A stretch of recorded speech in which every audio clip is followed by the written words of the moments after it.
Sometimes, the people who say they love us the most are the very ones fighting us in secret.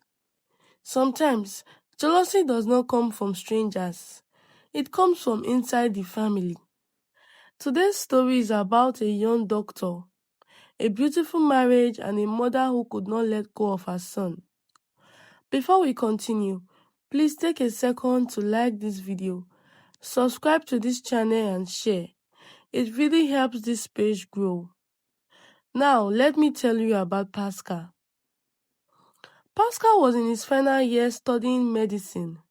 Brilliant young man, focused, calm, the type every mother is proud of. That was where he met Ugochi. Ugochi wasn't loud. She wasn't desperate. She was just peaceful. The kind of woman that does not compete, she supports. What started as friendship slowly became something deeper. And one evening, Pascal looked at her and said, "I am not dating you to waste your time. I want to marry you." Ugochi laughed at first. She thought he was joking, but he wasn't.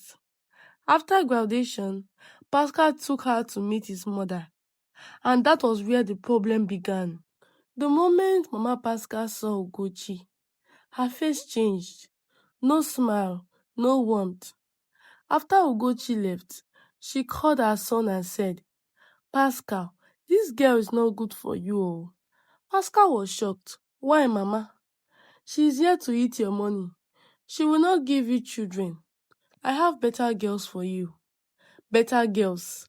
Girls she could control. But Pascal refused. "I love her, Mama, and I will marry her." And he did, against his mother's will. Now, here is where it becomes painful.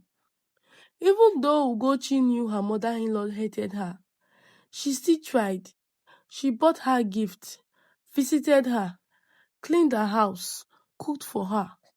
But some hearts have already decided to hate you.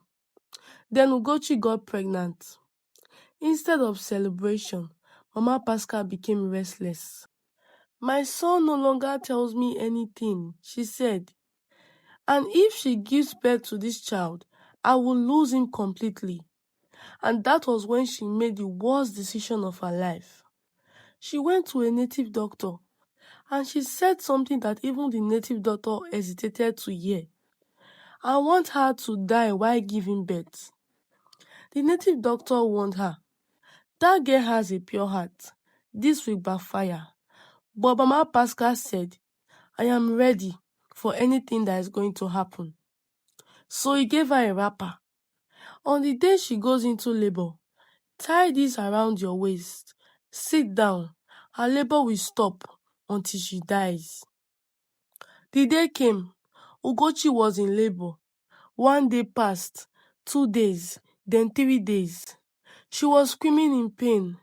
Doctors were confused. Pascal was restless. Then Mama Pascal arrived. She tied the wrapper, and suddenly the labor stopped progressing. Stopped. 3 days of pain and nothing. Then something happened. A pastor who had come to pray for someone else was leaving the world.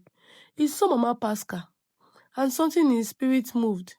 He walked up and said, "Madam, remove this wrapper now." Mama Pascal froze. Pascal came out and asked, "What is going on?" The pastor looked at him and said, "Your mother is about to destroy your home. Tell her to remove this wrapper." Mama Pascal began to shake. She refused. So Pascal, confused, angry, reached forward and pulled the wrapper off her waist. And immediately, from inside that labor room, a baby cried. Ugochi pushed out a healthy baby boy. Pascal broke down. He looked at his mother and asked, "Why?" Mama Pascal began to cry. "She took you away from me. You no longer tell me your plans. You no longer belong to me." Pascal said, "Mama, I send you money. I call you. I care for you. What else do you want?"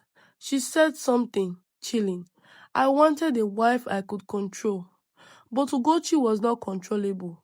She was independent, and that was her crime. Pascal told his mother, I don't want to see you again, and she went home alone. Days later, her stomach began to swell like a pregnant woman.